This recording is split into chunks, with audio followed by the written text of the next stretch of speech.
Ողջույն բարեկամներ։ Այսօր ինքնաճանաչում ֆորմատով մենք կզրուցենք արդեն քաղաքալացյալ վերջերս խոզածկությունների ենթարկված, բայց այնուամենայնիվ պատմական գիտությունների դոկտոր Հայկ Դեմոյանի հետ։ Բարև ձեզ, պարոն Դեմոյան։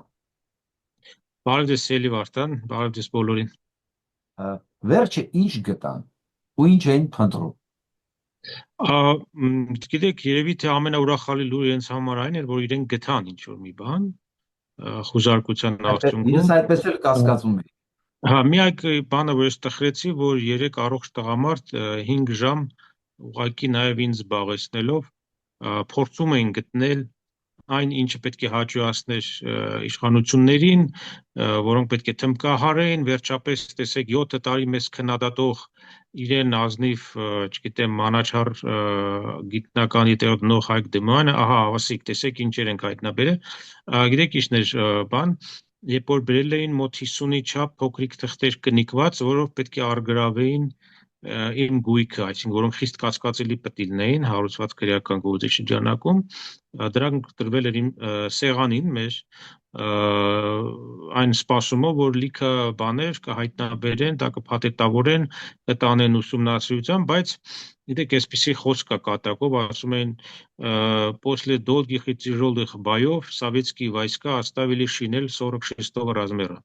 Երկարատև եւ ծանր մարտերից հետո սովետական զինվորները թողեցին 46 համարի շինել։ Եվ մոտապես այդպիսի մի պատմություն էր, ես չհասկացա ինչու, բայց շատ կասկածելի թվաց, անցյալ տարի վերնիսաժում գնված մի մետաղ է, ոչ հարգի մետաղից, անշուշտ լատունից պատրաստված սեղանի մեդալ էր, այսպես հուշամեդալ, որը կապ չուներ ցեղասպանության թեմայի հետ, բացարձակապես դա 2001 թվականին թողարկված մեդալ էր, քրիստոնեության 1700-ամյակի պետական հանձնաժողովի հուշամեդալն էր, որով տարբեր առիթներով երևի տվել էին մարդկանց, եւ դա գնել է իմ հավաքածուի համար, քանի որ բազմաթիվ հավաքածուներ սիրում եմ հայկական նյութ հավաքել, տարբեր աճուրդներից, հնավաճառներից, տարբեր երկրներում այսպես շուկաներ կան հնավաճառների եւ այլն, դա իմ առօրյան է, ես այսինքն զբաղվում եմ եւ իմ համար եմ հավաքածուներ կուտակում, դրանք վերածում եմ գրքերի, բոլորը գիտեն ինչ գրքեր եմ անում, եւ վերջերս ստիպած եղա ուղղակի իմ վերջի 5-6 տարիների առօրյան, որը ես հաճելի առօրյա զբաղմունք եմ նաեւ անվանում, երբ որ ես նաեւ կիսվում եմ, այսինքն երբեք չեմ գտնում, որ ինչ որ մի բան տալը թանգարանի, դա պետք է դիտել, որ չարժի, գիտեք, պետությանը ոչ մի բան տալ, կամ կգողանան, կթալանեն եւ այլն։ Եվ ստիպած հրապարակեցի մի բան, որ երկար տարիներ ես գաղտնի էի պահում, այսինքն որևէ անգամ չեմ փորձել նույնիսկ դրանով PR անել եւ այլն։ Հա, մեկ անգամ եղել է, երբ որ ես ձեռագրի պատարիկ, մագաղացի ձեռագրի պատարիկ հայտնաբերեցի եւ անմիջապես նվիրեցի Մատենադարանին։ Հիմա հարց, ես կարող էի դա վաճառել, չէ՞։ Կոմերցիոն արժեքը կարող եմ ասել։ Դա մոտապես 1000-ից 1500 ԱՄՆ դոլար կարժենար 15-րդ դարի մագաղաթե ձեռագիր պատարիկ խազերով, երաշտական խազերով։ Ես դա չարեցի, որտեղ այստեղ սկզբունքը 100%-ով է աշխատում։ Ես չեմ կարող ձեռագիրը, որը 15-րդ դարից փրկվել եկել է մեզ մոտ, դարձնեմ վաճառքի առարկա։ Այո, տվեցի, ստացա համապատասխան կարգով ստացական, դա արձանագրվեց նաև նվիրատվությունների ցուցակում, վկայական նաև տրվեց։ Միայն դա եմ ես հրապարակել, բայց այն մնացած հարյուրավոր իրերը, որ ես տվել եմ արդեն 18 թանգարանների, ոչ մեկին ես հաշվետու չեմ, դա անում եմ իմ առօրյան, ինձ լավ զգալու, նաև գոլեգաների հետ եմ շփվում, իրենք են ուրախ լինում։ Հիմա տեսեք, ով կարող է դա հերկել։ Ոչ մեկ, որովհետև ես ունեմ ստացականներ։ Հիմա տեսեք, ազգային գրադարանին ես նվիրել եմ վերջի 5 տարվա ընթացքում մոտ 30-ից 35 միավոր գրահրատարակչական միավոր գիրք եւ թերթ, որոնց մասին իսպառ բացակա է եղել տվյալ։ Այսինքն մենք չենք իմացել, որ որևէ կատալոգում հայ գրքի կամ շտեմարանում այդպիսի հրատարակչական միավորը չի արձանագրված եղել։ Հայտնաբերվել է հավաքչական աշխատանքի արդյունքում։ Տարել եւ նվիրել եմ ազգային գրադարանին։ Դրա դիմաց հատուցում չեմ ստացել։ Ես դրանից լավ եմ զգում։ Հիմա խնդիրը այն չէ, որ սա PR-ի, ոչ, ես դա հրապարակեցի ի ցույց դնելու մշակույթների աշխարհայացքի արժե համակարգի տարբերությունը, որտեղ ես ապրում եւ գործում եմ, պաշտոնից դուրս, պաշտոնով կապ չունի, դա ես եմ, ես չեմ փոխվում։ Եվ այն մարդիկ, ովքեր փորձում են ընդդիմանալ կամ վախեցնել ինձ, ուղղակի տարբերություն է ցույց տալու համար ստիպված եղա հրապարակել այդ փաստը։ Շատ լավ,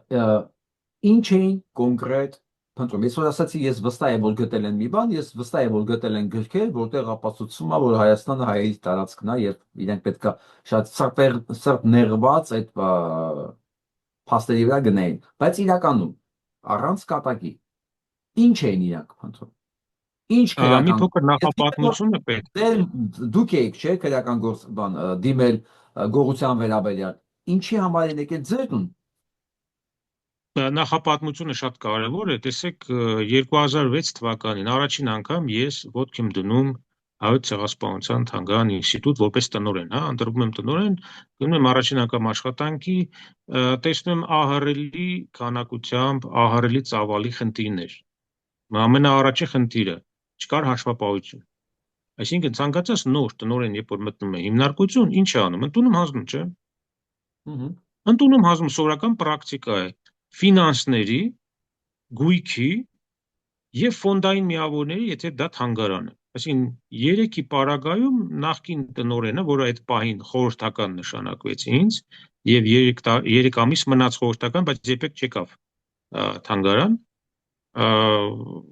հրաժարվեց գրավոր տնօրենն ու փոխտնօրենը, դա աներևակայելի բան էր։ Եկան, հրաժարվեցին ընդունում հանձնում իրականացնելու process-ից, որը բնական էր։ Եկան գրավոր, ասին չեն գալիս։ Պատճառներ կան։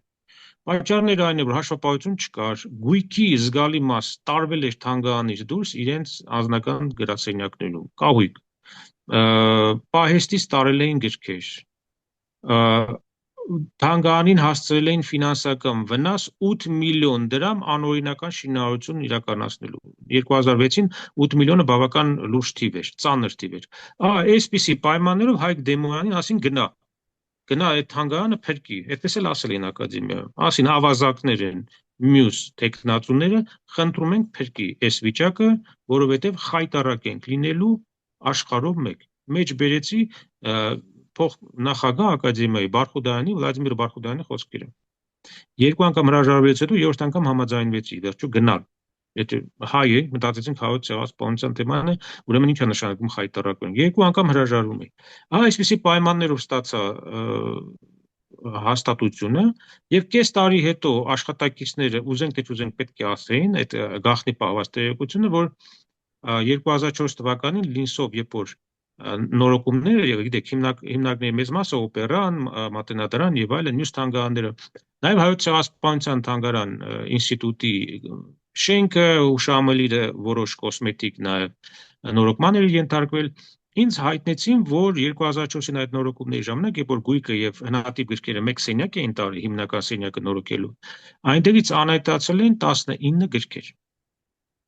արժեքավոր, հնատիպ եւ այդ ցանկը կա անհայտացնել։ Երբ որ ես հասցրեցի ինչու նախ չեկակ ընդունում հանձնում անելու, դա բնական օրինական process է։ Եվ հարցեցի ինչու այսպեսի տեղեկություն կա, երբ որ կորել են հնատիպ 19 գրքեր, արժեքավոր, կոմերցիոն նաեւ եւ իրենց արժեքով որպես պատմական նաեւ միավորներ, Լավրենտի Բարսեղյանին հարցրեցի ինչու չեք հարուցել քրեական գործ հայտնաբերելու համար գողոնը։ Հեռախոսով ենք զրուցում։ Ասեց դա աղմուկ չուզեցինք բարձրացնել, որովհետև աշխարհում մեկ չենք ուզում խայտարակ լինենք, լավ ասեցի ինչ որ տեղեկություն, վերջո օդը չի ցնդել գոլոշացել այդ գրքերը։ Կարճ պատասխանեց, գրքերը գողացել են ասպիրանտները։ Հիմա այս մարդը մահացած է, հասկանում եք, իմ ազնիվ խոսքի վրա է, հա, երկրող հաստատող մարդու տվյալներն եմ տվել, դա իր տեղակալն է, որը հիմա աշխատում է ԿԳՄՍ նախարարությունում։ Վստահ չեմ, որ ինքը կհաստատի դա, վստահ չեմ, հաշվի առնելով շատ հանգամանքներ, բայց այս խոսակցությունը եղել է, սա փաստ է։ Այդ պահին, երբ որ տրվեց ասպիրանտներ, անունը ես ոչ մեկին չէի ճանաչում, ով է ասպիրանտ, բայց քանի որ ընդունել էի արդեն խնդրահարույց հաստատությունը եւ կար գողություններ եւ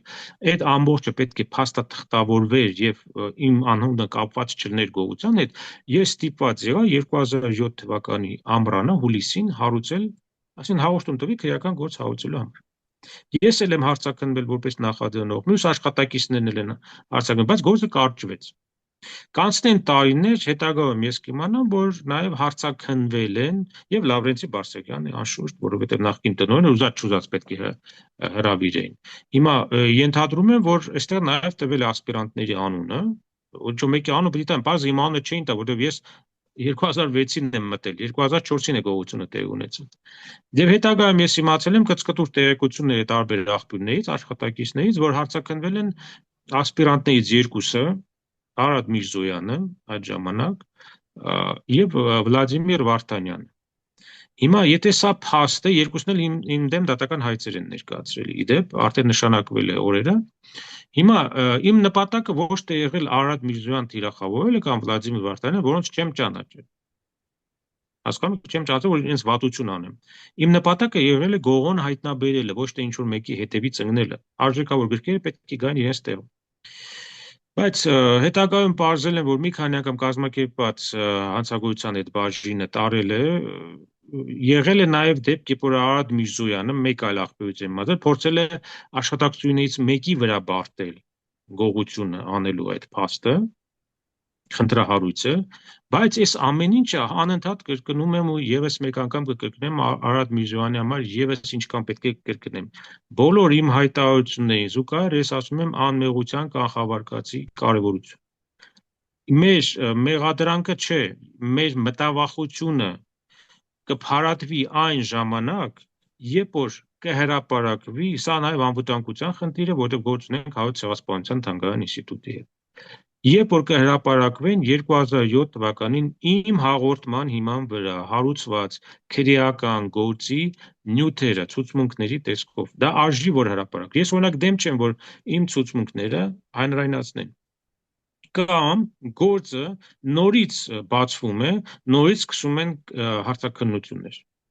Ես այստեղ մեղավորությունը ո՞րն է, երբ որ ի պաշտոնե ես փորձել եմ հայտնաբերել գողոն, որևէ մեկին չճանաչելով, հա։ Հիմա Արադ Միրզոյանը կարող է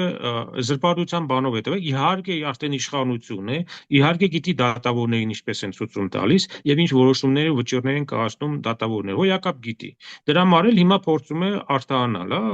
այս տարբերակով։ Բայց ես նաեւ մեկ ուրիշ համեմատություն եմ անել եւ դրա իրավունքը ունեմ անելու, այլ ոչ թե չունեմ։ Ես լուրջ մտավախություն եմ հայտնել, որ 2007-ի հուլիսին հարուցված քրեական գործը, որի շրջանակում հարցաքննվել է Արադ Միրզոյանը,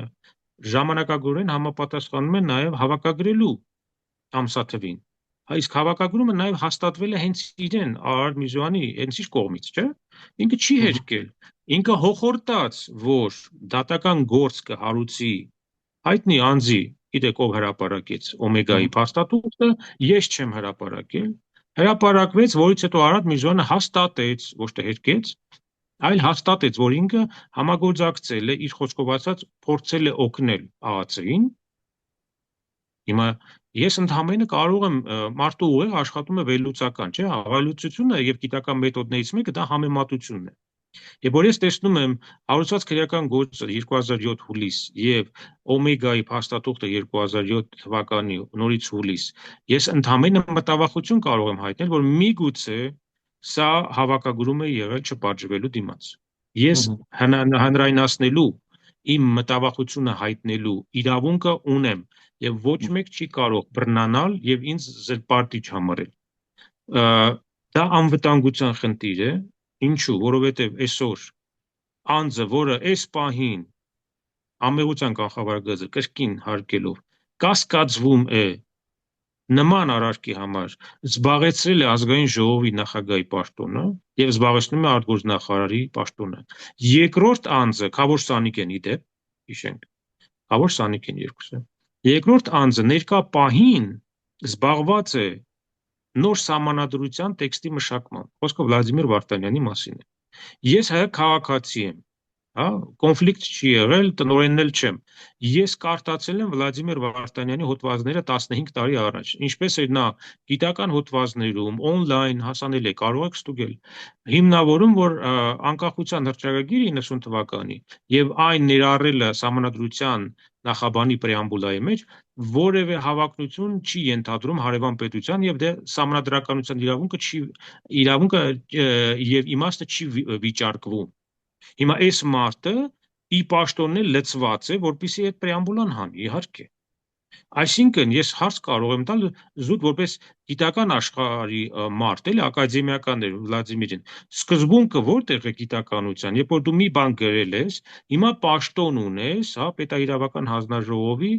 մշտական հանձնաժողովի նախագահ պետաիրավական հարցերով։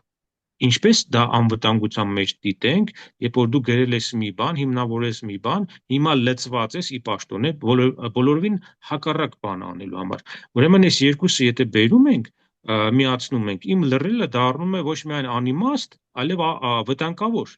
Եթե ես տիրապետում եմ այսքան տեղեկությանը, մի մասը ունի վարկածի կարգավիճակ, բայց ես իրավունք ունեմ դա հնչեցնել, որովհետև դա միայն իմ անվտանգությունը չի։ Ես ուզում եմ հասկանալ, այս մարդիկ իրանց վրա բռնանում են, որ նրանք այդ ամեն ինչը անում են, վերանայում են իրենց սկզբունքային դիրքորոշումը, հոդվածներում հրապարակված թեզերն են վերանայում կամ հարցակետին դնում կամ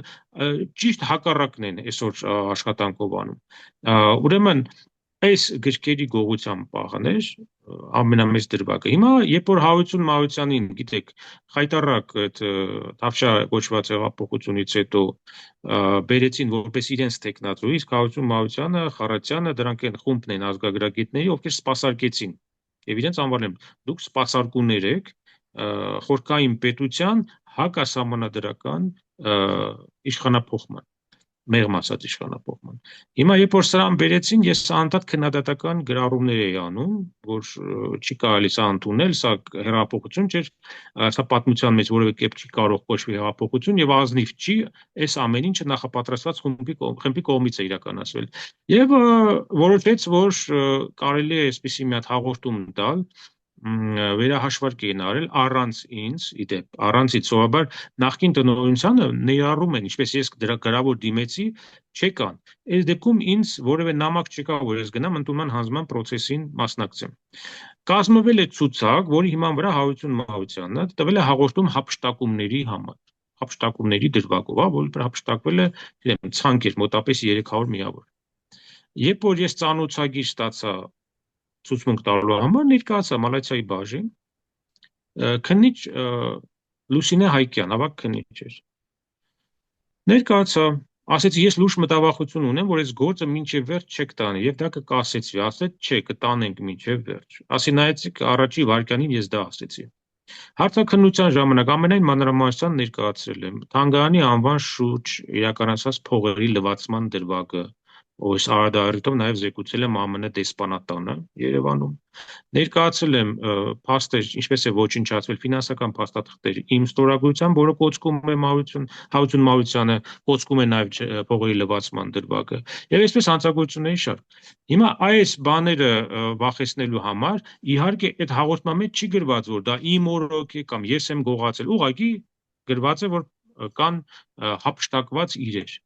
Երբ որ ես քննիչին խնդրեցի ցույց տալ ցանկը, որը Հարություն Մարությանը ներկայացրել է գործ հարուցելու համար, չէ՞ որ հարուցվել է կոնկրետ ցանկի վրա, առաջին իսկ հայացքից հասկացա, որ կեղծ ցանկ է, որտեղ այնտեղ այնպիսի ծիծաղելի բաներ կային, ոչ արժեքավոր, ճիշտ է, գնահատված է որպես թանգարանային միավոր, բայց գիտաօժանդակի կարգավիճակ ունեցող միավորների մասին էր խոսքը, դիցուք օրինակ Լավրենտի Բարսեղյանը, որպեսզի ֆոնդային միավորը ուռճացներ, մեծացներ, քսերոքսներ էր գրանցել թանգարանային ֆոնդում։ Այսինքն եղած գիրքը քսերոքս էր արել 10 գրանցել էր որպես թանգարանային արժեք։ Եվ ամբողջ շարքը այդպես է գնում, կամ կրծքանշաններ 30 հատ, որևէ կապ չունեն ցեղասպանության հետ 100 դրամ արժեքով։ Կան որ քննիչները այդ կրծքանշաններն էին իմ տանը ման գալիս։ Հիմա այս քննիչը, երբ որ այդ ցանկը տեսավ, վրան մակագրեցի, որ սա կեղծ ցանկ է, քերորեն պատժելի արարք է Մարությանի գործողությունը նախաքննությանը կեղծ ցանկ տալու եւ դրա հիման վրա քրեական գործ հարուցելու համար։ Դրանից հետո երկու անգամ իմ նախաձեռնությամբ եմ գնացել, ես եմ ասել գամ, ցուցմունք տամ, որտեղ նորություն կա, եւ փոստով հաղորդումներ եմ նաեւ տվել գրավոր։ Այդ ցուցմունքներ տալուց մեկի ժամանակ խնդրեցի իմ ստորագրված այն, որ սա հանցագործություն է, կեղծ ցանկ է, խնդրեցի քննիչին, ավագ քննիչին, որպեսզի կրկին դա ցույց տա։ Գիտեք ինչ ասեց քննիչը։ Ասեց կորցրել եմ։ Հիմա հարց, ինչ է նշանակում։ Նախ գրելու պահին ասեց ինչ եք անում պարոն Դեմոյան։ Ստիպած քննիչին բացատրեցի, ու երբ որ ես հրավիրվել եմ ցուցմունք տալու, ցանկացած գրավոր տեքստ ձեռքով գրված ձեր սենյակում կոչվում է ցուցմունք։ Չէ՞։ Եթե գրում ես, ուրեմն ասում ես հիմա ցուցմունք եմ գրում եւ խնդրեցի կցել իմ մյուս ցուցմունքներին։ Մեկ շաբաթ հետո երբ որ եկա, ասեց կորցրել ենք։ Ինչու է այդպես ասել, բացատրեմ շատ բարձ, որովհետեւ ակնհայտ է, որ հարություն մարությանը պետք է ենթարկվեր քրեական պատժի։ Հետո այդ ցանկից մոտ 100-ից ավելի իր հայտնաբերվել է թանգարան։ Մեկը գիրք է վերցրած եղել, տանն է մոռացած եղել, ուսում, մեկը դարակի մեջ խորքն է դրած եղել, ասում փնթի,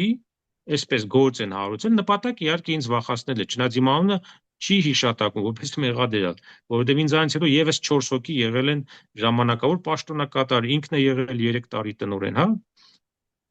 Հիմա հայտնաբերվեց նպատակը Հարությունի կաշին փրկելն էր, այսինքն կրճատել եւ սեղմ ցանկով գործը շարունակել։ Ես ասի չէ, որովհետեւ արդեն գրված է, որ սա կեղծ ցանկ է։ Ես կարող եմ մի պահ ընդհատել, խնդրում չմոռանաք ինչ եք ասում, որտեվ որպեսզի հանրությունը իմանա ով է Հարություն Մանուկյանը։ Հարություն Մանուկյանը, ինչպես նաև Վլադիմիր Վարդանյանը, Վլադիմիր ով էր խոսնակ նշանակվեց բանին Նիկոլ Փաշինյան, ազգանունը ո՞նց է, Վլադիմիր Պողոսյան, չէ։ Հետո Ուկրաինա Իտալիայի դեսպանի մասին է խոսքը, այո։ Վլադիմիր ազգանունը ո՞նց է։ Պողոսյան էր կարծեմ։ Լավ, ոնց է Պողոսյան չէ։ Մի խոսքով, դրանք Լևոն Տեր-Պետրոսյանի մտերիմ շատ մոտ շրջապատն է, իր համար աշխատած Մանուկյանը, Վլադիմիր Պողոսյանը, եթե Պողոսյանը, Ջանգիրյանը, Մակունցը, ու սենց կարող եմ այսօրվա նախագահան, այս դիակը, ու սենց կարող եմ մի ամբողջ համաստեղություն նշել, որ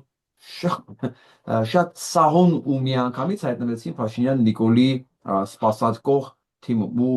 պատահական չի, որ այս քրեական գործերի շրջանակներում պետք է փորձեն հենց Լևոն Տեր-Պետրոսյանի կադրին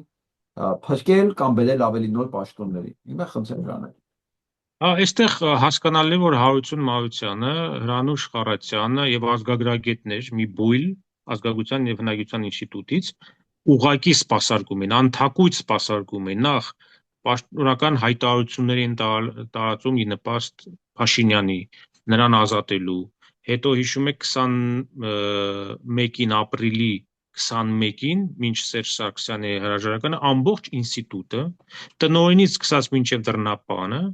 հանդես եկան հայտարարությամբ կոչ անելով հրաժարվել։ Այս ամեն ինչը դերակատարներ ուներ այնտեղ, հիմնական, այսպես ասած, շարժիչուրը դա Հրանուշ Խառատյան եւ Հարություն Մանուկյան դուետներ։ Իսկ Նիկոլ Փաշինյանի իշխանության գալուց հետո բոնուսների ինչպիսի մի առատություն ստացան, Աստված գիտի,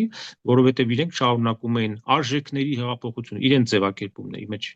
արժեքների հեղափոխություն, հանրային ելույթներով, գրավոր հոդվածներ, գիտական հոդվածներ են նույնիսկ տպել Ամերիկայում, Թավշյա հեղափոխության մասին։ Ուրեմն հիմա այս ցանկի հիման վրա, որի પર կորսված է, ներկայացան առանց զգուշացնելու իհարկե, բայց այստեղ պետք է հասկանանք, թե ինչու հիմա 5 տարի թմբկահարում են գործը տարեք դատարան, միայն ես։ Եվ որոշեցին ինձնից սկսել խուզարկությունը։ Հասկանալի որ ամեն ինչ պայմանավորված է իմ գրառումների դրանց բովանդակությամբ։ Դրանց ինտենսիվությունը անցյալ տարեվերջին եւ տարեսկզբին շատ ինտենսիվ է եւ ես իմ ծանոթներից ընկերներից ստանում էի ազգանշաններ, զգուշացումներ, որ շատ հնարավոր է կիրառվեն ռեպրեսիվ քայլեր, այսինքն որովհետեւ իրենց տեղ չես թողնում նահանջի, շատ բաց եմ գրում, շատ կոշտ եմ գրում եւ իհարկե զանգը զնգած, այսպես ասած, համաժամանակյա փորձել են եւ Գյումրիում եւ Երևանում։ Գյումրիում վատ միջադեպից բարեբախտաբար փրկվել ենք, դուք պատկերացնում եք ինչ են արել։ Երևանից գնացել է քննչական խումբ եւ տեղի քննիչների հետ միասին գնացել են, փորձել են կոտրել պատմական շենքի պատմական փայտե դուռը, 120 տարվա դուռը, որովհետև իրենց տրված էր եղել դատական այնպիսի որոշում, որ ես նույնիսկ եթե այնտեղ չեմ, կարող եմ դուռը կոտրեն այնի մասնակցությամբ եւ մտնեն խուզարկություն իրականացնելու։ Եվ ամենաողբերգականն այն է, որ նույնիսկ չեն զլացել են, ճշտեն, որ այդ շենքը, որտեղ ժամանակին թանգարան կար, իմ սեփականությունը այլևս չի հանդիսանում 2 եւ ավելի տարի, այսինքն փորձել են կոտրել, մտեն ուրիշի սեփականությունը հանդիսացող բնականon խուզարկություն անելու համար։ Փառահեղ է ուղղակի։ Եվ հարևանները ուղղակի միջամտել են, թույլ չեն տվել, նոր գտել են բանալի, որ չկոտրեն, մտնեն, տեսել են, որ այնտեղ լրիվ ուրիշ գույք է, այնտեղ թանգարաններ չկա եւ ցուցակի մեջ է այդ պլաստիկ կրծքանշանները 100 դրամանոց այնտեղ դրված չեն եղել։ Երևանում 4 ժամ տևեց, որևէ բան կասկածելի ըստ ցանկի ստուգում էին, ուղարկում էին լուսանկարներ, ինչ որ մեկը երևի ստուգում էր, վերջում գտան, որ այդ հուշամեդալը լատունից, որի վրա 1700-ամյակի տարբերանշաններ, լոգոներ, ես բացատրեցի, իրանք ուզում են հասկանալ ինչ եկեղեցի, ասում սա եկեղեցի չի, սա լոգո է։ Կրկնվել էր նույն լոգոն, ինչ որ այդ պլաստմասե կրծքանշանների վրա, նույնը պարզ է, որտեղ հանձնաժողովի լոգոն նույնն էր։ Դա արգրավեց, նշեցի, որ դա 3000 դրամով գնել եմ վերնիսաժում անցյալ տարի եւ պատրաստ եմ նույնիսկ վաճառողի հետ ծանոթացնել, խիստ զարմացան։ Ես կարծացի, որ այդ խոզարկության թույլտվությունը տվել է ինչպես բոլոր հանցագործ որոշումներն ու վերդիկները կարծում եմ նույն դատավոր Մասիս Մելքոնյան, ճիշտ եմ հիշում։ Հա, հանդկացեմ հանրապետական կուսակցության առաջադրյալ էր նա այդ ժամանակին, որտեղ լուսանկարները ես այս առիթով սկսեցի ուշադրություն դարձնել իր անձին, նաև առաջադրվել է որպես պատգամավոր հանրապետական կուսակցություն, կարելի ասել ունիվերսալ բան է, պաշտոնյա է, բոլոր վատ գործերի համար արագարձագանքող է, ինչքան հասկացա, կալանքի տալ, բռնանալ, չգիտեմ ինչ անել եւ այլն, կարելի ասել բավական լավ սովետական կադր է, այսպես ասած։ Էլի ով չի հիշում ով Մասիս Մելքոնյանը, մոտարապես ես հենց եմ հիշում իր կենսագրությունը, նախկին ոստիկան, դե պատկերացեք, ասենք էջ դրանց որակը, հետո որը հեռացվել է համակարգից, երկար ժամանակ ինչ որ փորձել է բիզնեսով զբաղվել ու էլի ոչ մի բան չստացվելով ու հայտնվել է միանգամից դատավորի պաշտոնում Նիկոլ Փաշինյանի իշխանության ժամանակ ու կարծեմ էլի բաններ կա որպես դատավոր էլ լսումներ կա, գործ կա, խախտումներ կա դրա վրա, բայց Նիկոլ Փաշինյան հանցագործ մահակն է, բոլոր քաղ բանտարկյալներն այսօրվա որ բանտում են, ճաղեր Այո, եկել են։ եւ իր բանով է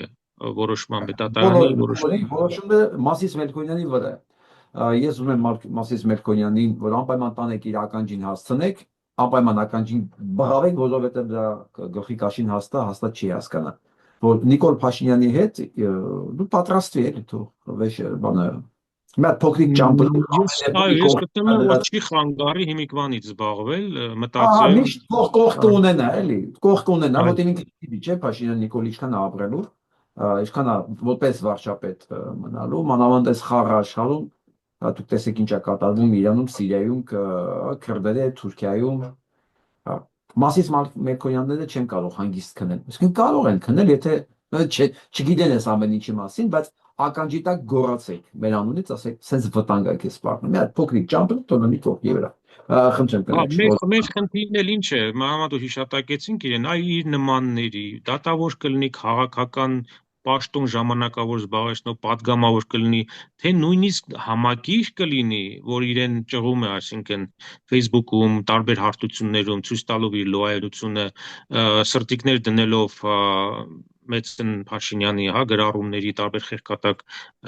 ձայնագրությունների տակ, բոլոր պետք է հիշեն, որ իրենք արձանագրված են եւ իրենց արձանագրում են։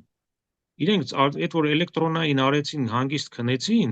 վաղը դա զնգալու է, որովհետեւ բոլորիդ հիշացնելու ենք, բոլորիդ բոլոր դրվագներով հիշացնելու ենք, որովհետեւ այդ ամեն ինչը արձանագրվում է, ձեր լուսանկարները եւ հիմիկվանից ուղղակի ուզում եմ ասել, ձեր երեխաներին մի ուղարկեք քաղաքական հնոցներում որպես ճագարամկներ օգտագործելու համար։ Հիմա եթե նայում եք աշխատակազմի ղեկավարը Փաշինյանը եւ այլն հատուկ շեշտ են դնում ուսանողներ եւ ավագ դպրոցի աշակերտներ, որոնք 1 տարի հետո պետք է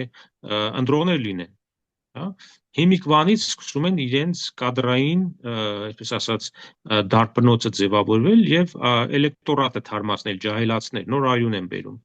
Մի թույլ տվեք, սիրելի ծնողներ, հատկապես ուսուցիչներ, ովքեր տանում են այդ հավաքներին, երեխաներին, ովքեր անգիտակից են, դեռևս չեն կողմնորոշում,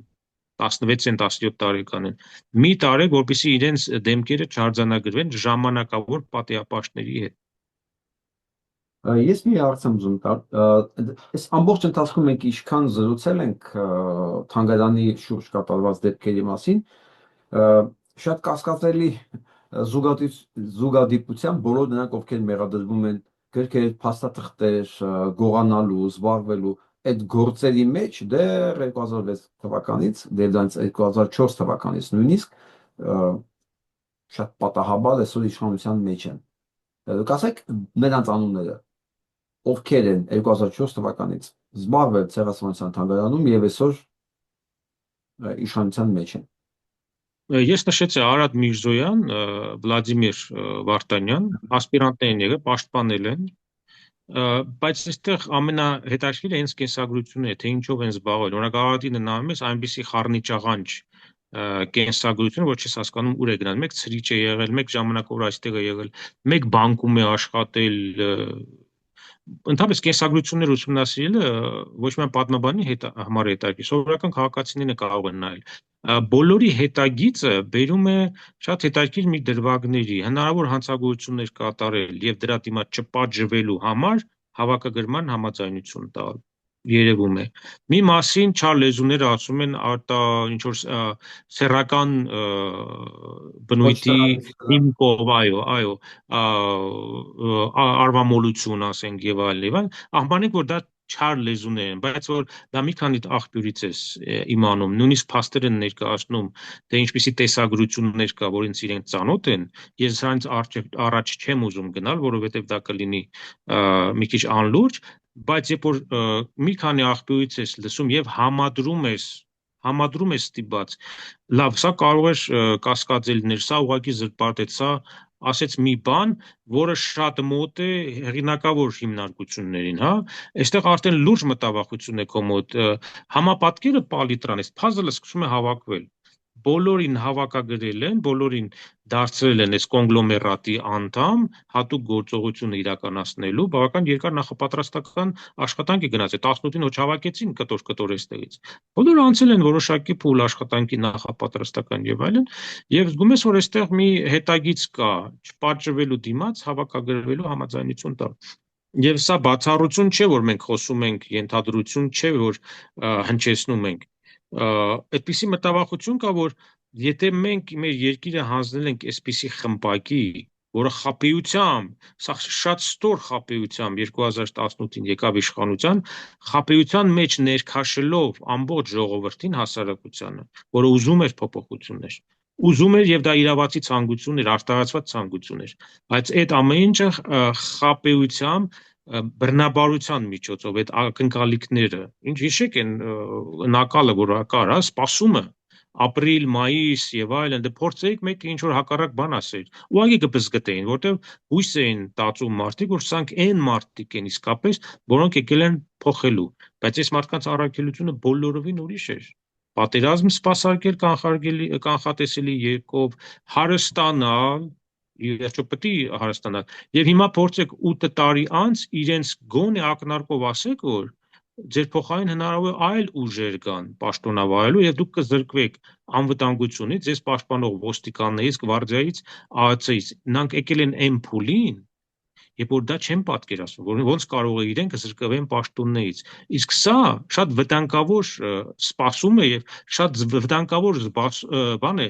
զգացում է, երբ որ դու գտնում ես, որ անփոխարինելի ես եւ անպատճառ պետք է շարունակական լինես։ Դա կարող է բերի նաեւ արյունահեղության։ Եվ ամենացավալին է նա, որ այսօր մենք տեսնում ենք նաեւ այսպես բուրըն process նախապատրաստական աշխատանք ընտրություններին։ Ես որպես քաղաքացի եւ որպես գիտնական իմ դիրքորոշումը հայտնել եմ Հայաստանի Հանրապետությունում շատ չնչին բացառություններով թվեր չեն նկարվել։ Օրինաչափությունը միշտ եղել կեղծված ընտրությունների էլեկտրականության անջատումը ընտրատեղամասերում, գիտեք, հաշվարկի ժամանակ ընդունված սպորտաձև է եղել մեր մոտ ընտրությունների ժամանակ եւ չմոռանանք Մուկուչյանի կերպարը, որը 2 տարի Թավշյա հեղափոխությունից հետո շարունակեց մնալ կենտրոնական ընտրական հանձնաժողովի նախագահ, ում օրոք գիտեք, եւ Նիկոլ Փաշինյանի օրոք 2 տարի ընտրությունների հրապարակում եղավ այն նույն մարդու կողմից, որին Նիկոլ Փաշինյանը համարում է թշնամի էր համարում, լինելով այսպես կոչված ընդդիմադիր։ Ես ուղղակի ամեն մտածում եմ, հետաքրքիր է ստացվում, էլի հավաքագրված օմեգան, օմեգա 3-ը։ մեկ էլ հեղափոխության կազմակերպիչների մեջ է ուսապարկը ուսերին, հա, ու ոչ մեկ չի կանչում ասի, եթե դա իրանց կազմակերպածը չի, էլի, դու ինչ գործում ես այդտեղ։ Լենան Ազարյանի հետ հիշեք այն ծխած ծածկույթը, որ արձակեցին ազգային ժողովում, հիշում եք, որով Հա, պետք է այո, ազդարարեին այո, այո։ հացշա ոչ բռնի հեղափոխությունը։ Այդ պահին դա 2018 թվական է եւ Ու 2007 Շարմազանովի թվական։ հանգիստ հայացք կա, այսպես նստած, Հա, սենց 11 տարի օմեգա, 11 տարի եւ ինչն է հետաքրքիր, որ 2015-ի դրվագ ունենք։ Օրինակ, եկեք սա հիշենք։ Շատերը մոռանում են։ Սոլովյովը, այս վերջերս որ շատ քննադատեցին Թռան Սոլովյովի երեսին, Սոլովյովը դնում է այդ կադրը Սարասյոնկի, այսպես էր ասում, Սորոսի պես։ Ասում էր Սորոսից են սրանք։ 2015 թվականին Արադ Միրզոյանը ինչ անվերահսկողության հիման վրա էր այրում ռուսական դրոշ ռուսական դեսպանատան դիմաց, լինելով ԱԱՑ-ի հետ համագործակցող անձ։ Այսինքն, պետք չէր իր անհատական դիրքորոշումներ հայտնում, եւ Սոլովյովը, որ դնում էր դա, հատիկ ցույց էր տալիս Արադ Միրզոյանին, մյուսներին, Ալեն Սիմոնյանին, ովքեր այդ օրը եկել էին, թավշախումբն է այնտեղ։ Բայց կադրում դուք տեսնում եք Արայիկ Հարությունյանին նաև, բայց Արայիկ Հարությունյանի անունը չի տալիս։ Այ հիմա այս մաթեմատիկական խնդիրը, թող գնան կառավարության լույսերը վառեն, միացնեն, նստեն, մտածեն, թե ինչու բոլորի անունները տվեց հատիկ Սոլովյովը, բայց Արայիկ Հարությունյանի անունը չտվեց։ Կադրում երևում է Արայիկ Հարությունյանը։ դե մի քանի պատճառ կա։ Ուղղակի Սալավյովի ադենտացիայի վրա մի տեսակ չեմ կասկածում, ինքը ворց է դեմում, էլի։ Դա կապ չունի։ Ակնարկս բոլորովին այլ տեղ է, բայց ես չեմ ուզում շարունակել, որպեսզի անլուրջ տպավորություն չունի։ Ես ուղղակի հարց եմ տալիս։ Գնացեք տեսագրությունը նայեք Սոլովյովի, ինչու բոլորիդ անունները հատիկ տվեց, Սորոսի հիմնարկի անունը տվեց, որպես Սորոսից կաշառված անձինք, այդ հիմնադրամից սնվող, բայց Արայիկ Հարությունյանի անունը, որը կադրում անդադ երևում է, մեծ մարմնով երևում է, բայց իրեն բանը չտվեց որպես սորոսական կամ որպես չգիտեմ ինչ հակառուսական երևույթ։ Հետաքրքիր խնդիր է, թող մտածեն։ Ուրեմն 15 թվականին շատ կարևոր էր, որ սրանք հանդես գային արևմտամետների դիմախով։ Դրա համար արտոնվել էր այդ գործողությունը, որ գիտեք, այդ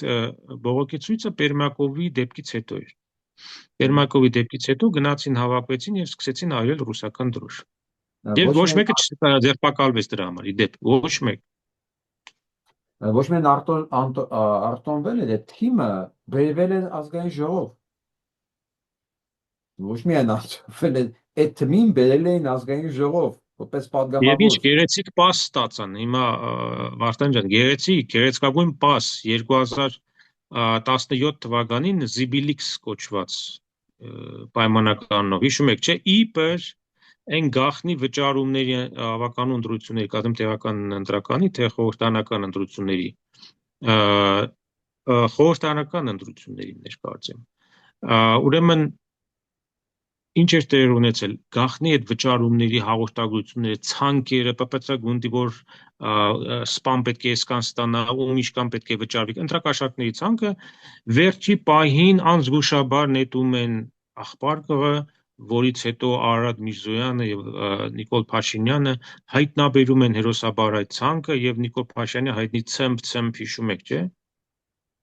այսքան գումար, այսքան գումար, շատ գեղեցիկ փոխանցում տվեցին, որպեսզի հատուկ գործողությունից առաջ 18 թվականի ապրիլ-մայիսյան ստանան ուղակի շեշտակի հեղինակության բարձրացում,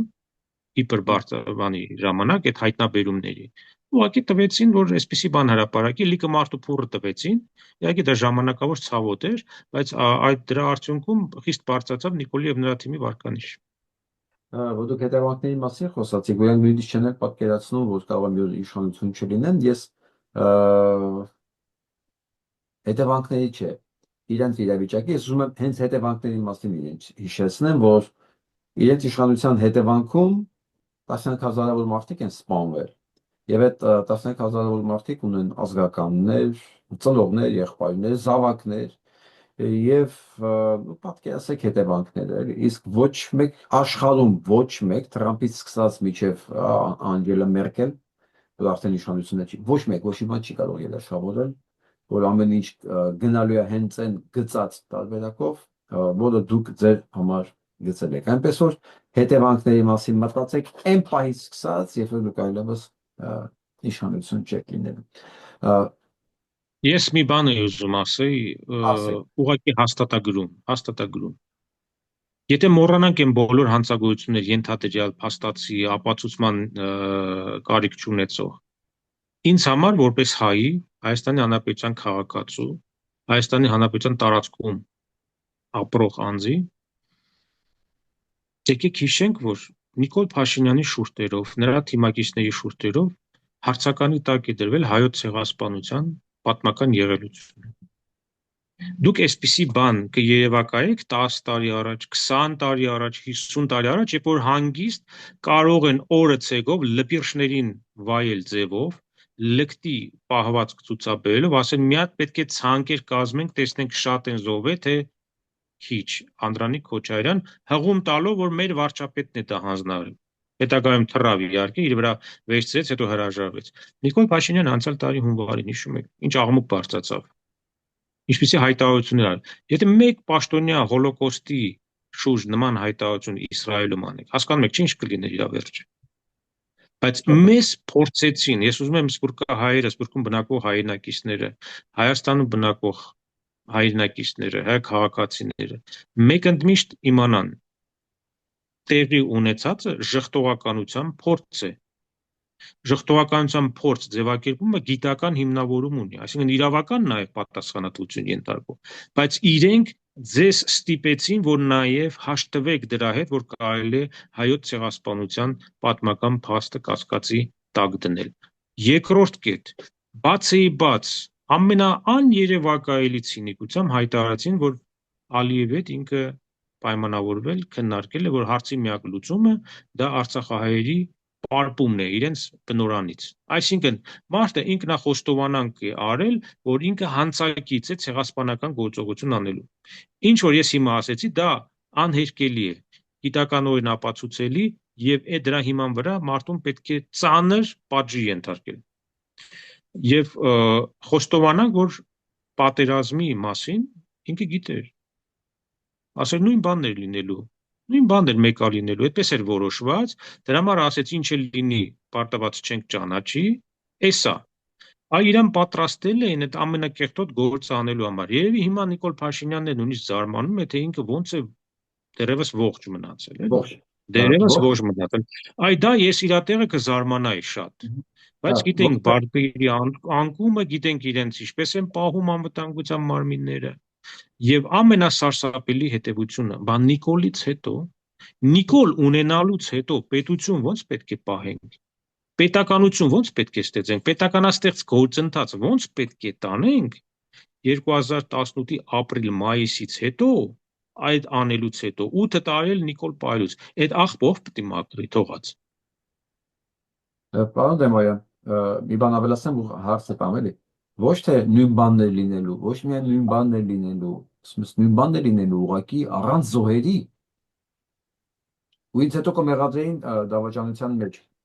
Ահա, ես դա նկատի ունեցի, այսինքն իր համար մեկ է 5000 չմոռանանք, ասես նույն բանն է լինելու ուղղակի առանց զոհերի։ Նույն բաններ լինելու, այսպես անցյալ բանով կատարյալով, ասում էր նույն բաններ, մեկը ինչ էլ լինի 5000 էսկոմ 5000 ենկոմ, բան չի փոխվում։ Ինքը վարչապետ պետք է լինի։ Պարոն Դեմոյան, երբ որ ձեզ խուզարկում են, ձեր տանը խուզարկում, ես վաղուց ուժայինների հետ անհատական շփումներ չունեմ, ժամանակ երբ որ երկրի վրա Երևանում էի, ամբողջ օրվա մեջ մասը ուզեի չուզեի, մենք այդ շփումների մեջ էինք։ Դուք իրաց մեջ կենթանության, աչքերի մեջ կենթանության նշումներ տեսաք, որ մարդիկ, ասենք, բանական մարդ են, ասենք, սուրճը բաժակով են խմում, ոչ թե լցնում են գլուխներին, ասենք, այդքան է գոնե խելքները հասնում է, հա, ասենք, բանական են այնքանով, որ հասկանան այս ամեն ինչի հետևանքները։ Սելի Վարդան, նայեք, 3 անձ էին, որոնք եկել էին փաստաթղթով, իրենք կարող էին հրաժարվել իմ տունը գալ, հա։ Չգիտեմ, ինձ իմանալով, որ ես որտեղ եմ աշխատել, իմանալով ես գիտնական եմ եւ այլ։ Իրենց մեղադրանք այս պահին չունեմ, որպեսզի ազնիվ լինեմ, էլի։ Իրենք եկել էին իրենց գործառույթը իրականացնելու։ այդ ընթացքում, որ իրենք այստեղ են, 10 անգամ ինձ զանգել էին լրագրողներ, անհանգստացած էին, մի մասը հարցազրույց են ուզում։ Ես, որպեսզի իրենք լսեին, ասում եմ, գիտեք, այս պահին իրենք աշխատում են, չեմ ուզում խոչընդոտել, թողնենք աշխատենք, որից հետո ես սպառիչ պատասխան կտամ, մամուլի ասում։ Իրենք էլ ստրես տարան, ասեմ ձեզ, որտեվ այդ ծավալի զանգեր լրագրողներից, որ գալիս էին ուշադրությունը մարդկանց եւ ասում էր հարցազրույցի մա չեմ տալիս, որ իրենց չխանգարեմ, այո, սուրճ առաջարկել եմ, հրաժարվեցին։ Հիմա ես իրենց չեմ ցանկանում որևէ մեղադրանք հնչեցնել, որովհետև իրենք եկել են իրենց աշխատանքը ըստ փաստաթղթի անել։ Նույնիսկ եմ ասում, Բանի ինձ մասին է, իմանալով կարող էին եւ չգալ, հրաժարվել, կարող են եւ չգա։ այո, Որովհետեւ ես խնդրահարույց համարել։ Այո, որովհետեւ բայց այս պահին ես չեմ ուզում ճիշտն ասած, այո, շփոթված էին իրենք, էլ ասեմ ձեզ, շփոթված էին, հասկանում են, որ մի միջավայրում են հայտնվել, որտեղ կարող են ինձ հարց տվեցին, թե ինչքան գիրք ունեք տանը, որտեղ գրքերի կորսվել էին ուղակի, ասի մոտ 6000 եւ թեվաթափ այսպես եղած համարեցին, որ ուղակի ոչ մի բան չի ստացվի իրենց մոտ եւ թողեցին հեռացան։ այսքանը ոնց կարդանք։ Հա, Հարցս ինչին է վերաբերվում։ Այդ երեքին թողում ենք մի կողմ, դուք մնացածին, որպեսզի անձնական չհնչի, հա, մնացածին որպես գիտնական։ Հենց այդ ասած բանի վրա, հա, տեքստի վրա, այս կեղտը ոնց ենք մաքրելու, պետականությունը ոնց ենք մաքրելու, Նիկոլ ունենալուց հետո, դուք իրենց ինչ կասեիք։ իրենց այս ուժայիններին Հա, ուժայինների տարբեր ոլորտների, ԱԱՑ-ից սկսած մինչև վերջի ՊՊՑ-ն, որ իր գործը ուղղակի տուպը Ես այդ հարցը չեմ համարում պրովոկատիվ եւ շնորհակալություն եմ հայտնում, որ այդ հարցը հնչեցրեցի։ Դա պրովոկատիվ չեմ համարում, ուղղակի ճակատին հաշված հարց է։ Ես ընդունում եմ այդ մարտահրավերը եւ պատասխանում եմ բաց տեքստով, առանց ավելորդ համեստության եւ առանց որևէ վախերի։ Այսօրվա իրականության համար 1 կրողը մեղավորության դա ուժային կառույցներն են։ Ես կարող եմ ասել վերջակետ եւ չշարունակեի, բայց ես շարունակում եմ։ Այսօր Նիկոլ եւ այդ թիմ ստեղծողը նույն այդ ուժայիններն են։ Նիկոլ Բուծողը, Նիկոլի թիմ ստեղծող կազմավորողը նույն սովետական ավանդույթի ուժով եկած ուժայիններն են, որտեղ կաղապարված մտածողությունը նույն մատրիցաներն են, նույն ձևն է, նույն կիսագրագիտությունն է, ինչ որ եկել է։ Ժամանակին KGB-ն ինտելեկտուալ կառույց էր։ Ինտելեկտուալներ էին, հզոր ուժեղներ, ուղեղներ էին աշխատում այնտեղ։ Մենք հիմա ունենք կառույցներ ուժայինների,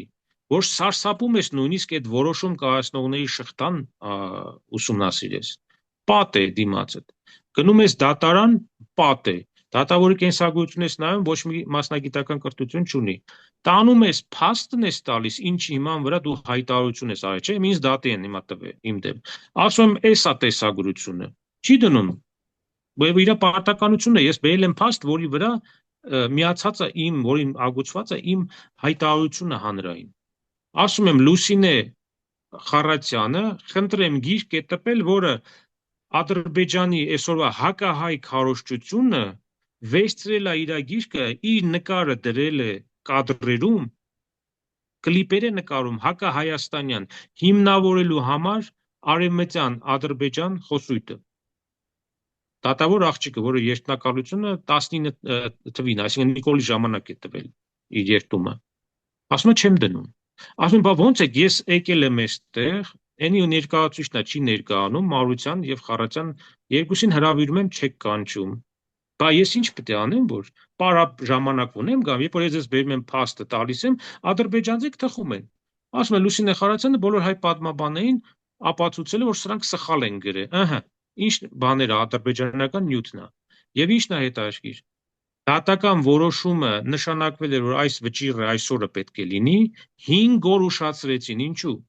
Նախանցյալ տարի, որբիսի Նիկոլ Փաշինյանը հասցնի իր հարցազրույցներից շինծու հարց տվեց, կարծեմ Պետրոսի մոտ, ասեց մենք մեջբերում եմ, պետք է հրաժարվենք արևմտյան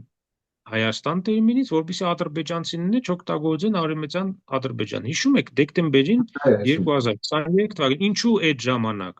որբիսի դա հիմք լիներ իրենց իր պաշտպանյալ Խարատյան ընտանիքը Նիկոլականների ամենաառաջին, այսպես ասած, բան հիշում եք, տղան խորհրդականներ ավակ, Հրանուշ Խարատյանը սպասարկեց եւ առաջին այցը Աննա Հակոբյանի հետ Փարիզ գնաց, եթե ինչ-որ մարդիկ մոռացել են, հիշեցնեմ, Աննա Հակոբյանի առաջի կարգավիճակով վարչապետի կնոջ Խարատյանի ուղեկցությամբ գնաց։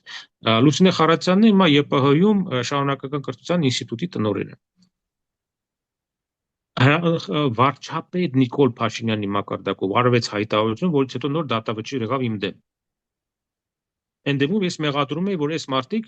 ազգային անվտանգությունը, տեղեկատվական անվտանգությունը խաթարող գործունեությամբ են զբաղվում։ Գիրքը գրել են օտար դրամաշնորհով, մենք դեռ չգիտենք դա ադրբեջանական փողերը կարող է։ Այդ գիրքը հիմնավորել են, այսինքն ռեցենզիան տվել է Հնագիտության եւ ազգագրության ինստիտուտի գիտխորհուրդը։ Ասում ինչ եք ուզում, որի մեջ Հրանուշ Խարատյանն է, որի մեջ Հարություն Մարությանն է։ Ասում դեք ինչ եք ուզում, շղթան փակվեց, բայց միևնույն է, շղկացնում են վճիռը։ Հիմա ես տեսեք, իմ դեմ հիմա դատական գործեր Հարություն Մարությանը, Արարատ Միրզոյանը, Վլադիմիր Վարդանյանը, Ժաննա Անդրեասյանը, ԿԳՄՍ-ն առանձին գործ, հիմա դրանց կմիանա Արայիկ Հարությունյանը եւ տեղակալը Սուրեն Մանուկյանը, որը այս հոսանքը բռնել է, այսինքն տեսել է, որ իմ դեմ դատական վճիռներ փորձել է օգտվել։ Մոտավորապես 7 գործ։ Ես որոշել եմ ժամանակ չծախսել եւ դատարաններին ասել եմ, գիտեք, մակուլատուրա տուն մի ուղարկեք, սևագրեր ես շատ ունեմ եւ խնայեք բնությունը։ Թուղթ մի ուղարկեք։ Ես նոր կարգ հրապարակեցի դատավորների եւ դատարանի համար։ Ասել է վարչապետի աթոռը զբաղեցնող անձը վնգստացող դատավորներ։ Ասել է, չէ, հրապարակված է կա։ Ինձ մի հատ թղթի վրա պետք է գրես, սիրելի դատավոր, եթե գործը չէ, որ դու ոչ թե վնգստացող չես, այլ դա համարում ես վիրավորական քո մասնագիտության։ Վարչապետի շուրթերով ասվածը վիրավորանք։ Երկրորդը ասել է կա արդյոք Հայաստանում դատավոր, որը չի կատարի իմ հանձնարարությունը։ Ասել է, չէ։ Ուրեմն դատական նիստ նշանակելուց հետո բարի եղի տեսագրությամբ խտասկավառակի վրա նախ ինձ ուղարկի քո տեսքը տեսնեմ, որտեղ ասես, որ ես բացի բաց պարոն Դեման հայտնում եմ, որ ես հենց այն դատավորն եմ, որ Նիկոլ Փաշինյանի հանձնարարությունը չեմ կատարում, արխային եկեք դատական նիստերի։ Գնացի, բայց գնալուց հետո միջնորդելու եմ, որ Նիկոլ Փաշինյանը գա նիստին, եւ դա պետք է դատավորն ու բան առերեսվելով ասեն, որից հետո ես կհամարեմ, որ լուրջ դատավոր է, լուրջ դատաքննություն է։ Եթե սա տեղի չի ունենում, պարզ ես գրել եմ ԱԱՑ-ին, արտադատության նախարարությանը եւ դատախազությանը, ցանկացած դատավճիռ մանավանդ Նիկոլի հետ աֆիլացված, չէ, բոլոր նախարարներ են։ Սրանց հետ կապված ցանկացած դատավճիռ առ ոչինչ է։ Ուզում եք ինչ ուզում եք տարեք ինձ կամուրջից գցեք, կախեք, մեկուսացրեք, հետախուզեք, խուզարկություն արեք, առ ոչինչ է ցանկացած դատական որոշում, եթե դա այս process-ը, որը համարում եմ թավշյա պրեցեդենտ, նախադեպ։ Ես ասեցի նաև, որ պատրաստ եմ դատավորների արժանապատվությունը պաշտպանել գործադերի ճնշումներից։ Այս է խաղի կանոնները։ Գիտեմ, որ մի քիչ կարող է անլուրջ իրենց թվալ, բայց իմ ասածը անհերքելի ճշմարտություններ են։ Անլուրջը գիտեք որն է, որ գիտնականն է դրա մասին խոսում, իրենց արժանապատվությունը պաշտպանելու եւ իրենց գործին հավատարիմ մնալու կոչեր անում։ Սա է անլուրջը արդեն։ Իրենք այնքան են անդրջացրել իրենց նշանակությունը, որ ստիպված դուք եք անում։ Մի երկրում, որտեղ եկե առաջի դեմքը բացի բաց հայտարարում է եւ ինքնախոստովանանք է կատարում, որ ինքը մասնակցել է ցեղասպանական գործողության, այսինքն ոճրագործ պետության ղեկավարի հետ եկել է համաձայնության Իլհամ Ալիևի հետ, որ Արցախը պետք է հայաթափի եւ դա է լուծումը։ Որևէ մեկ դատավոր դատական սանկցիա տվել է հակապետական, հակասահմանադրական եւ ծանրագույն հանցագործության մեջ ինքնախոստովանակի կապակցությամբ ոչ մեկը։ Դեման Հայկը 11 տարի հայոց ցեղասպանության թանգարան ինստիտուտի տնօրենով աշխարհին մատուցում էր, հանրահրճակում էր, հետազոտում էր, էս էր անում։ Ուրեմն ես ինձ պիտի ինչքան չհարգեմ, որ գնամ այդ դատավորի նիստին, որ Նիկոլի նախարարը ինձ դատի տա, ես գնամ այդ նիստին նստեմ, դատավորը ինձ արտահայտության բանանի, հա, հրավիրի, որ ես արտահայտության process-ի մասնակցեմ։ Ես իրավունք ունեմ, չէ՞ ասել, իրես հարգելի տիկին դատավոր, պարոն դատավոր, Ես աշխատել եմ մի թանգարանում, իմ գործողությունները եղել են սահմանադրությանը համահունչ։ Ես հակասահմանադրական բան չեմ արել հայոց ցեղասպանության հետևանքների մասին խոսելու, մատուցելու, հետազոտելու։ Դու այդտեղ որ թարել ես այդ թիկնոցով, դու արդեն մեղք ես։ Դու արդեն խնդիր ես, որովհետև քո երկրի քեզ աշխատավարձ տվող գործադիրը պետբյուջեով հայտարարել է ծանրագույն հանցագործության մեջ մեղսակից լինելու։ Իսկ դու այստեղ նստել ես դատական բաներ ես վարում, նիստեր եւ վճիռներ ես կայացնում։ Շնորհակալություն։ Գիտեք, մենք ամեն օրվա մանավանդ իմ բարագայում ես ամեն օրվա այս վերլուծությունների եւ այս նորությունների մեկնաբանման ընթացքում մեկ-մեկ ես էլ եմ կորցնում այն բարձրությունը, այստեղ ասեմ, հա, անգնում եմ այն լեքսիկոնի եւ շրջապատույտի մեջ, որը իմ համար էլ անընդունելի։ Այ մեկ գնում նստում եմ մտածում ասում ախր ես դա չեմ, բայց այս համակարգը, դատական համակարգը, մեդիան, կառավարություն, սանց հայտարարություն, ազգային ժողով քեզ քաշում է մի անդունդ մի ճահիճի մեջ, որտեղ ոչ թե շան հոտ է գալիս միայն, այդ հոտը կպտում է երկար ժամանակ քեզ, քո գիտակցությանը, քո բառապաշարին, քո ինքնության մասնակիցիչ սկսում դառնալ, ու կարող մենք էլ չզգանք, մենք սկսում ենք նմանվել իրանց, բայց կեղտից ոնց ենք մաքրել։ Հարցերի հարցը հենց դա է։ Մենք ունենք մի միջավայր շերտ առ շերտ, այս տիղմը, այս կեղտը նստել է եւ ինչքան քերես տակից կեղտերի նոր շերտեր են դուրս գալու։ Ես պարզ ասում եմ, ուժայինները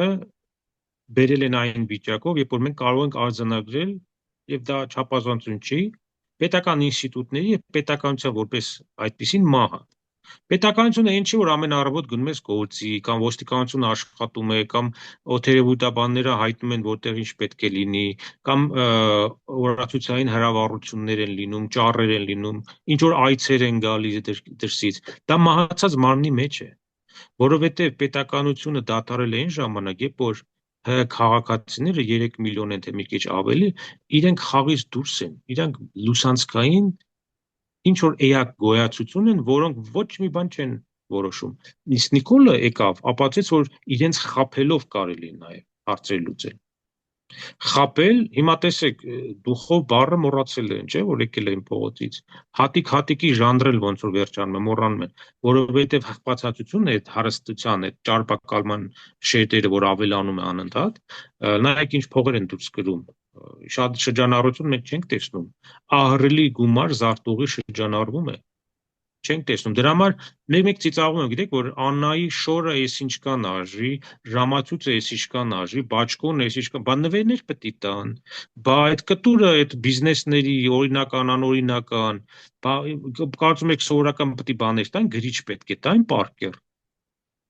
Այդ էլ ինչ որ իրանք կրում են, որովհետև ստիպած են կրել,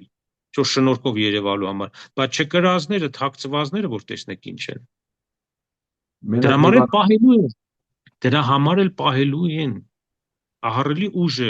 գործադրվելու խոշոր ֆինանսական միջոցներ, որպեսզի այս ինչ որ ճահիճը ստեղծվել է, մահացած դիակը պետականության, գիտեք ինչքան մարդու է դուր գալիս եւ ձեռք տալիս, որովհետեւ հստակ սխեմաներ կան, խողովակներ կան, որ գործում են անխափան։ Ով որոշի, որ դրանց պետք է նոր մարդ բերել եւ հանգարց չելենջի ենթարկել։ Գալիս է, չէ՞ փողը, լավ գալիս է, կտուրը կա, հովանավորը կա, իրանց էլ մի կտոր գցում ենք։ Ինչ փոփոխություն, ինչ ժողովրդավարություն, ինչ ժողովրդի կարծիք, ով է դրանք ուշադրություն դարձնում։ Մեկ մի բան ավելացնեմ ու ասենք առաջ, որ կարծեմ 80%-ից ավել պետության ծախսերը չզեկուցվող կառավարություն չզեկուցվող, չպարզաբանվող եւ չմեկնաբանող ծախսերի մեջ է։ Այսինքն իրանք նույնիսկ հաշվետվություն չեն տալիս ինչի են ծախսել ու ինչքան են ծախսել։ Գիտեք, այս ամեն ինչ իհարկե հնարավոր է վերականգնել վաղ թե ուշ, բայց ես վախենում եմ, որ մեր համար շատ լինի դժվար վերականգնել, երբ որ գիտնականի արգումենտներն այդքան ծանրակշիռ չեն մի ժողովրդի համար, որքան ասենք Փաշինյանի ստատուսը, կամ ասենք հիմա Փաշինյան չի անունը, իրական չի, երբ որ իրավասությունը զիջում է կամայականությանը, այսինքն օրենքը դառնում է երկրորդական, նայած ով է խոսում այդ օրենքի մասին, այս հոգեբանական ընկալման վիճակը մեզ քաոսից բացի ոչ միտեղ չի տանում։ Իսկ այս հասարակությունում, որտեղ որ գիտնականի փաստարկներն այդքան ազդեցիկ չեն ու ծանրակշիռ չեն, որքան ասենք մի հատ, չգիտեմ, ինչ որ մեկի խոսքն ու ստատուսը նշանակում է այնտեղ քաոս է։ Ամենասարսափելին է, որ գիտնականների բավական ստվար մի զանգված սպասարկում է, նշեցի, սպասարկում են ակադեմիական ինստիտուտների, անհատների մակարդակով, որովհետև գումար կա, պաշտոններ կան։ Մյուսը ավելի խոշոր խումբը գիտնական, դրանք լռողներն են։ Իրենք գիտեն, որ ես ճիշտ եմ, դու ճիշտ եք, մյուսը ճիշտ է ասում, գրառում է, բայց իրենք գերադասում են հարևանցին նայել, լավ դե ինչ խոսենք, մեկը իրենք խոսում են, պետքա թարսվել, պետքա երևալ, գերադասում են 4-5-րդ շարքերում մնալ, քան թե առաջին շարքում։ Ես է կարող է, չէ՞։ Մենք միասին կարող ենք ընդհանրապես չխոսել, չբարձրաձայնել, չնյարդայնանալ, հանգիստ ապրել։ Այդտեղ միացանալ, ես կարող եմ ինչ-որ դիմեի ծրագրի, գնայի 1 տարով դասախոսություններ, անջատեի համակարգիչը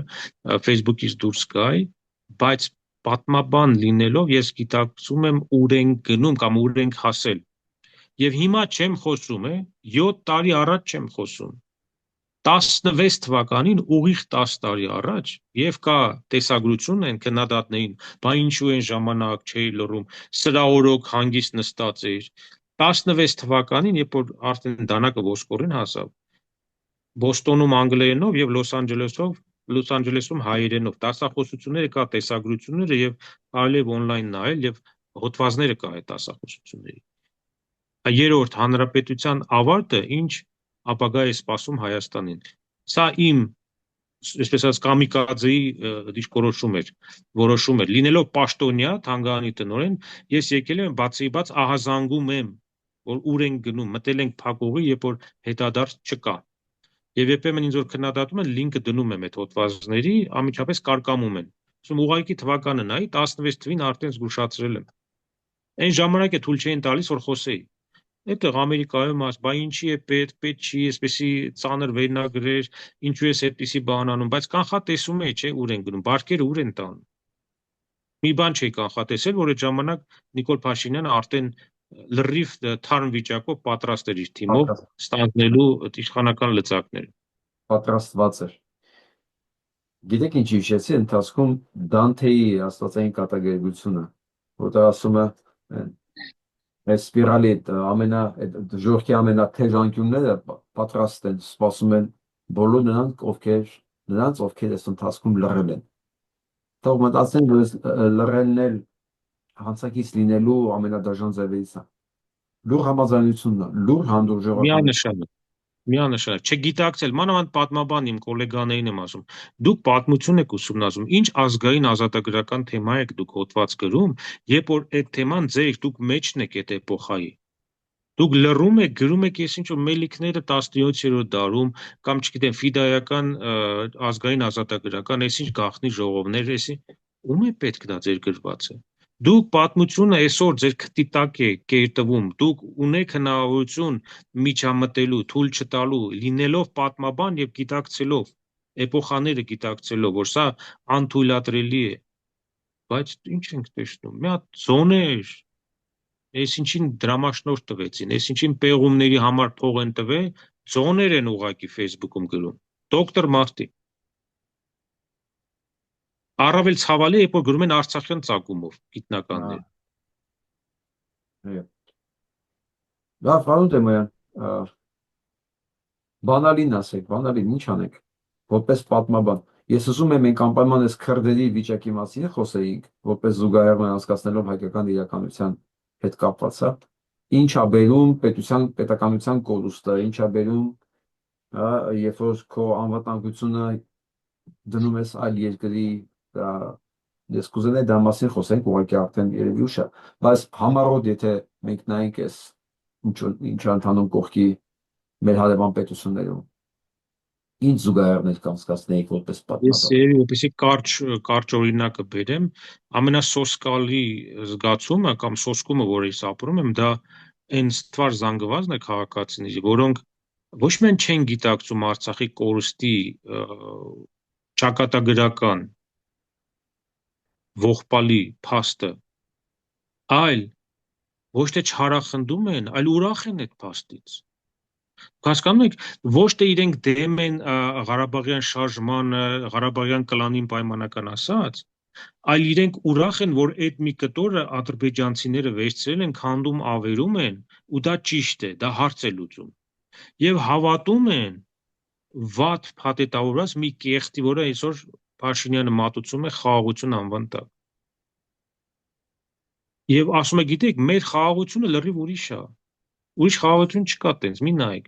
Մենք ենք, որովհետև այս խաղաղությունը, որ հանգարց մեզ հանեցին, այս խաղաղությունը չի լինի։ Ու այս էժան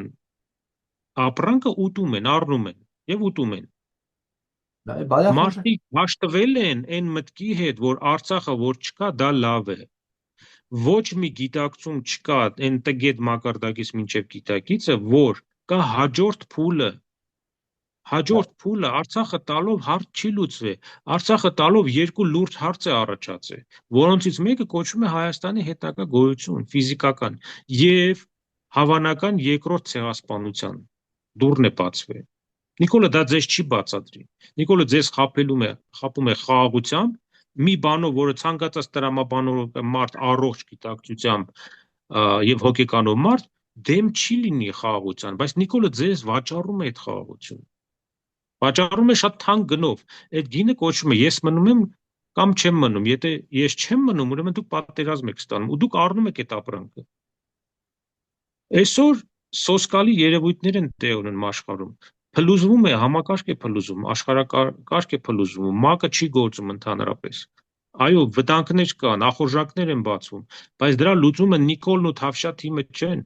Դրա լուծումը խելոք գլուխների վերկուսակցական մարմնի ստեղծումն է։ Ճգնաժամը ներհայաստանյան չի, ճգնաժամը համաշխարհային է արդեն դարձել։ Չենք տեսնում, ուժն է արդեն, ով ուժեղ է, նա ստանում է իրավունք գործելու։ Այդ եթե շատ արագ չկողմնորոշվենք եւ շատ արագ չգործենք, ես ամենայն պատասխանատվությամբ ենք ասում, սա սոսկալի բերում ենք երկրորդ ցեղասպանության դուռ։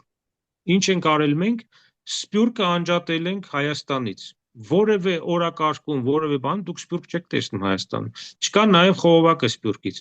Մեկ օրինակ բերեմ, շատ խոսուն։ Գրասենյակը Սփյուռքի կառավարությանը կից։ Գիտեք ով է գրասենյակի տնօրենը։ Մի դդում են նայել, մի Արայիկ Հարությունյանն են նայել։ Որը նաև վերահաստատում է Նիկոլի հայոց ցեղասպանության ժխտողական թեզերը անցյալ տարի կրկնեց, չէ՞։ Այո, Հիմա տեսեք, մեկ օրինակ եմ բերում։ Այս անձի ամանորյա ուղերձը շնորհավորական Սփյուռքին ուղղված հավանություն էր տվել 470 մարդ։ 7 միլիոնանոց Սփյուռքից հավանություն էր տվել 460 մարդ, որից հետո նայեցի, որ մոտավորապես 250-ը հայաստանցիներ են։ Խնդրեմ Հայաստան Սփյուռք գործակցության մակարդակը 2026 թվականի դրությամբ, երբ որ աշխարհը մոտ է երրորդ համաշխարհային պատերազմին։